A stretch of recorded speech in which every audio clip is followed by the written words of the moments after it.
तो नमस्कार दोस्तों, मैं हूं सुमन कुमार और आप देख रहे हैं स्पंक लर्निंग पॉइंट। दोस्तों, आज के इस क्लास में हम लोग दो चर वाले रैखिक समीकरण को विलोपन विधि से किस प्रकार से बनाया जाता है वो आज की इस वीडियो में हम लोग सीखने वाले हैं। तो चलिए स्टार्ट करते हैं आज के इस क्लास को। तो आप देख सकते हैं कि मैंने यहाँ पर एक क्वेश्चन लिखा है और इस क्वेश्चन को हमें विलोपन विधि से हल करना है। यहाँ लिखा है कि विलोपन विधि से समीकरण हल करें, यानी कि ये जो दो चर वाले रैखिक समीकरण है इसे हमें विलोपन विधि से हल करना है। ठीक है, तो विलोपन विधि से हल करने के लिए हमें कुछ पॉइंट याद रखने होंगे कि हमें क्या करना होगा। सबसे पहले आपको करना क्या है, आप x और y इस दोनों में आप निर्धारित कर लीजिए कि आप किसको काटना चाहते हैं। ठीक है, x को काटना चाहते हैं या कि y को काटना चाहते हैं। ठीक है ना, मान लेते हैं हम यदि y को काटना चाहते हैं, y को कटता कब है, जब दोनों एक दूसरे के बराबर होता है तभी आप काट सकते हैं। अगर ये 4y है तो इसको भी 4y होना चाहिए। ठीक है ना, यदि ये 3x है तो इसको भी 3x होना चाहिए, या तो जरूरी नहीं है 3x तो ये 3x होना चाहिए, है ना।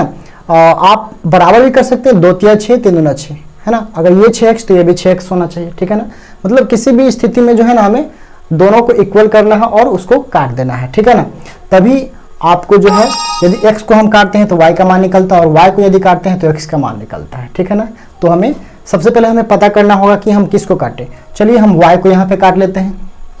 तो यदि y को हम काटते हैं तो हमें y को क्या करना पड़ेगा, बराबर करना पड़ेगा। देखिए ये क्या है, 4y है। ठीक है, 4y है, तो ये अगर 4y है तो हमें समीकरण 2 का ये जो 2y है इसको भी हमें 4 बनाना होगा। तो इसके लिए आपको क्या करना है, समीकरण 2 में 2 से गुना कर दीजिए। ठीक है ना, सिर्फ गुना ही करना होगा। ठीक है ना, तो ही आकर तभी हमारा 4 के बराबर हो जाएगा। ठीक है, अब इसके बाद आपको क्या करना है, जैसे कि हमने यहाँ पर निर्धारित किया कि हमें y को काटना है। ठीक है, तो इसमें हम 2 से 2 में गुना किए तो 4y हो जाएगा। उसके बाद आपको करना क्या है, जिसको आप काट रहे हैं उसका चिन्ह को आप देखिए, उसका क्या देखना है, चिन्ह को। ये प्लस प्लस है। ठीक है, यानी कि सेम चीज अगर रहेगा, सेम चिन्ह रहेगा, सेम चिन्ह, प्लस प्लस या तो माइनस माइनस रहे। ठीक है ना, प्लस प्लस रहे या तो माइनस माइनस रहे। ठीक है, प्लस प्लस रहे या तो माइनस माइनस रहे, जिसको आप काट रहे हैं। यदि y को काट रहे हैं और ऊपर वाला चिन्ह प्लस में, नीचे वाला चिन्ह प्लस में है, या तो ऊपर वाला चिन्ह माइनस में और नीचे वाला चिन्ह माइनस में है, तो आपको इसके जस्ट बाद आपको क्या लिखना है, समीकरण 1 माइनस समीकरण 2। ठीक है, आपको इसे याद रखना होगा। ठीक है ना, समीकरण 1 माइनस समीकरण 2 यानी कि समीकरण 1 से समीकरण 2 को घटाने पर। ठीक है, ये टॉपिक आप याद रखिए। ठीक है, जिसको हम काट रहे हैं उसका चिन्ह को देखिए, सेम चिन्ह होना चाहिए।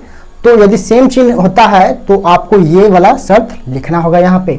तो हम यहाँ पर नोट कर लेते हैं, समीकरण 1 माइनस समीकरण 2। ठीक है, इतना लिखने के बाद आपको करना क्या है, देखिए ऊपर वाला जो समीकरण है उसमें तो हमें किसी से गुना करना नहीं है, यानी कि जैसे का तैसे हमें इसे उतार लेना होगा। ठीक है, तो आप इसे नीचे नोट डाउन कर लीजिए, 3x plus 4y is equal to 10। ठीक है, और सेकेंड समीकरण में हमें 2 से गुना करना है। ठीक है, तो आप 2 से गुना कर लीजिए, 2 दूना 4x प्लस 2 दूना 4y बराबर 2 दूना 4। ठीक है ना, 2 दूना 4x प्लस 2 दूना 4y फिर 2 दूना 4। ठीक है, इतना करने के बाद आपको क्या करना है, ठीक है, जब भी समीकरण 1 और समीकरण -2 लिखा जाए तो हमें इसका चिन्ह को बदलना होगा। ठीक है ना, देखिए किसी भी संख्या से अगर किसी को हम घटाते हैं तो चिन्ह को बदलना होता है। जैसे कि मान लीजिए आपको 4 और 3 को घटाना है। ठीक है, घटाना है तो घटाव का चिन्ह तो देंगे ना, घटाव का चिन्ह हमें देना ही होगा। ठीक है, उसी प्रकार से हमें यहाँ समीकरण 1 और समीकरण 2 को भी घटाना है तो घटाव का चिन्ह देना होगा ना। देखिए यहाँ पर कुछ नहीं है यानी कि प्लस है। ठीक है, तो प्लस के बदले क्या हो जाएगा, माइनस हो जाएगा, चिन्ह का बदलाव हो जाता है। ठीक है ना, यहाँ पर समीकरण 1 माइनस समीकरण 2 जब आप लिखिएगा तो यहाँ पर चिन्ह को बदलना पड़ता है, प्लस का माइनस हो गया, यहाँ भी प्लस माइनस हो गया, यहाँ भी प्लस है तो यहाँ माइनस हो गया। ठीक है, मान लेते यहाँ पे प्लस माइनस होता तो यहाँ प्लस हो जाता है, यहाँ माइनस होता तो यहाँ प्लस हो जाता है, यहाँ भी माइनस आता तो प्लस हो जाता है। ठीक है ना, चिन्ह को बदलना, यदि प्लस है तो माइनस, माइनस तो प्लस। ठीक, अब आपको क्या करना है, देखिए ये जो चिन्ह आया है ना ये हमारा नया चिन्ह हो गया। इसके ऊपर वाला जो चिन्ह था ना अब वो क्या हो गया, गायब हो गया, इसका कोई काम नहीं होगा, इस प्लस का, इस प्लस का, इस प्लस का कोई काम नहीं होगा। ठीक है, अब जो भी काम करना है हमें इस चिन्ह को लेकर करना है। ठीक है, यानी कि +4 नहीं रहा, ये -4 हो गया, ये भी -4 हो गया, ये भी -4 हो गया। ठीक है, अब आप इसको काट सकते हैं। सबसे पहले हम x फुला को देखते हैं। यहाँ पे -4x और क्या है, 3x है। यदि एक माइनस और एक प्लस का होता है तो क्या होता है, घटा देते हैं उसको, है ना। यदि -4 और 3x यहाँ पर है तो इसको घटाने के बाद हमारा क्या आता है, 4x में से 3x गया तो कितना होगा, 1x। ठीक है, घटा दिए और घटाने के बाद हमें देखना होगा कि 4 बड़ा है कि 3 बड़ा है, 4 बड़ा है। क्या है, 4 बड़ा है, तो ये माइनस लग जाएगा। मतलब घटाने के बाद जो अंक बड़ा होता है उसका चिन्ह को उसमें लगा दिया जाता है। ठीक है ना, तो 4 बड़ा है तो इसका माइनस हमने यहाँ लगा दिया। ठीक है, उसके बाद आप इस y को देख लीजिए, यहाँ +4y, यहाँ पर -4y। ठीक है ना, दोनों सेम है और प्लस माइनस है, घट जाता है, प्लस माइनस को घटा देते हैं। ठीक है ना, और सेम चीज़ें तो इसको आप डायरेक्टली कट कर सकते हैं, कोई दिक्कत नहीं होनी चाहिए। चलिए अगला पॉइंट यहाँ पे 10 4, ये प्लस में ये माइनस में है, तो 10 में से 4 गया तो कितना हो जाएगा, कितना हो जाएगा, 6 हो जाएगा। ठीक है, 10 में से 4 गया तो कितना हो गया, 6 हो गया। अब आप देख सकते हैं यहाँ पर -x = 6 है। ठीक है ना, तो इस माइनस को आप डायरेक्ट उस साइड भेज दीजिए, -6 के पास। ठीक है, आप कहिएगा कि इस माइनस को उसमें हम कैसे लगा दिए, आइए हम इसको समझते हैं। जैसे कि हम -x = 6 है। ठीक है, -x बराबर क्या है, 6 है, तो इसमें क्या गुना में 1 छिपा है कि नहीं, गुना में 1 छिपा है, हम यहाँ पे 1 के साथ माइनस को लगा दिए, तो x बराबर क्या हो गया, 6/-1। तो यदि 1 को 6 से हम कट करते हैं तो 6, यानी कि माइनस का -6 है ना। तो देखिए आपको ज़्यादा कुछ सोचना नहीं, यदि इसमें माइनस लगा हो, है ना, यहाँ पे माइनस लगा हो और वहाँ पे संख्या है तो डायरेक्टली इस माइनस को आप उस साइड भेज दीजिए। ठीक है ना, अगर मान लेते यहाँ भी माइनस लगा तो माइनस माइनस दोनों क्या होता है, कैंसिल हो जाता है। ठीक है, कोई दिक्कत नहीं होनी चाहिए। तो यहाँ पर हमारे x का वैल्यू कितना आ गया, -6 आ गया है। ठीक है, अब हमें करना क्या है, x का वैल्यू तो आ गया है, अब हमें क्या निकालना है, y का वैल्यू निकालना है। तो काफ़ी इजी है, यहाँ पर आपको करना कुछ नहीं है, थोड़ा सा टॉपिक ध्यान रखना है।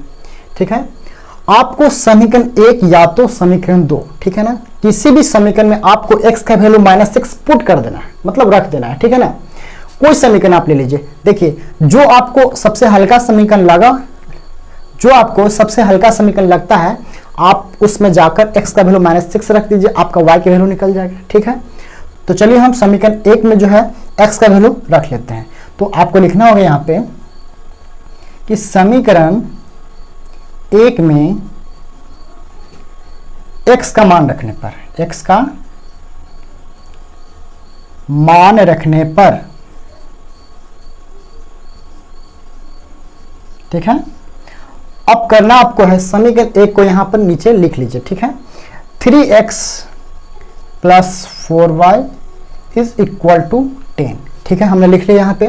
अब यहाँ x का वैल्यू -6 इसमें रख देना है। ठीक है, देखिए 3 इस x का -6 आएगा तो यहाँ पर क्या हो जाएगा, गुना -6। यहाँ पे गुना कहाँ से आता है, ये 3 और x कैसे हुआ, यहाँ पर 3 में जब x से गुना करेंगे तब नहीं यहाँ 3x होगा, तो 3 का 3, और जब इस x का वैल्यू यहाँ पर लिखेंगे तो यहाँ पे हमें गुना देना होगा। ठीक है, ठीक है, उसके बाद आप इसको नोट कर लीजिए, 4y = 10। आप इसको गुना कर लीजिए, 3 छक्का 18, और यहाँ कुछ नहीं तो प्लस माइनस 3 छक्के 18 प्लस का 4y = 10। ठीक है, अब हमें इसमें y का मान निकालना है। आप देख सकते हैं कि इस साइड जो है ये और ये क्या है, अलग अलग जाती है, और बराबर में जो भी है जो 10 है, इस 10 का जाति इस साइड में है 18, है ना, -18। तो हमें क्या करना होगा, इस 10 के पास इस -18 को भेज दें। ठीक है ना, इसलिए भेजेंगे क्योंकि यहाँ पर y का जाति है। ठीक है, तो इस -18 को हम 10 के पास भेज देते हैं। तो जब इसको उधर भेजेंगे तो ये 4y का, तो 4y यहाँ पे उतार लेना होगा, बराबर में क्या है वहां पे 10। अब इस -18 को उस साइड भेजेंगे तो क्या हो जाएगा, +18। ठीक है, यदि प्लस रहता तो उधर जाता माइनस हो जाता, यदि ये माइनस है तो उधर गया तो क्या हो गया, प्लस हो गया। उसके बाद यहाँ पे क्या हुआ, 4y = कितना हो जाएगा, 28, चूंकि y = 28/4, यानी कि 4 सत्ते 28, अतः y बराबर हमारा कितना आंसर आ गया, 7। ठीक है, तो हम कह सकते हैं कि हमारा x का मान कितना आया है, -6, तथा y बराबर आया है हमारा 7। तो ये हमारा क्या हो गया, आंसर हो गया। ठीक है, तो एक बात मैं आपको और बता देता हूं कि जैसे कि हमने यहाँ पर y को काटे हैं और y का चिन्ह क्या है, प्लस प्लस है ना, प्लस प्लस या तो माइनस माइनस हो, तो हमें जब नीचे लिखना होगा ना तो समीकरण 1 माइनस समीकरण 2 लिखना होगा। जैसे कि मैंने यहाँ बताया है, यदि प्लस प्लस हो, यदि माइनस माइनस हो, तो हमें ये वाला टॉपिक यहाँ पर राइट डाउन करना है। ठीक है, यदि मान लेते हैं कि अगर ऊपर प्लस आता है नीचे माइनस आता है, ठीक है ना, तो आपको क्या लिखना है, समीकरण 1 प्लस समीकरण 2, इसके ऑपोजिट लिखना है। ठीक है ना, तो उसके बाद फिर इसमें हमें, जैसे कि यहाँ पे माइनस लिखा है तो इसमें हमने चिन्ह बदला, और यदि यहाँ पे प्लस लिखा है तो इसमें चिन्ह बदलने की कोई जरूरत नहीं होगा, डायरेक्टली आप उसको कट करके वैल्यू निकाल सकते हैं। ठीक है ना, तो दोस्तों हम आशा करते हैं कि आप लोगों को काफी अच्छी तरह से ये क्वेश्चन समझ में आ गया होगा। तो चलिए मिलते हैं नेक्स्ट वीडियो में नए टॉपिक के साथ।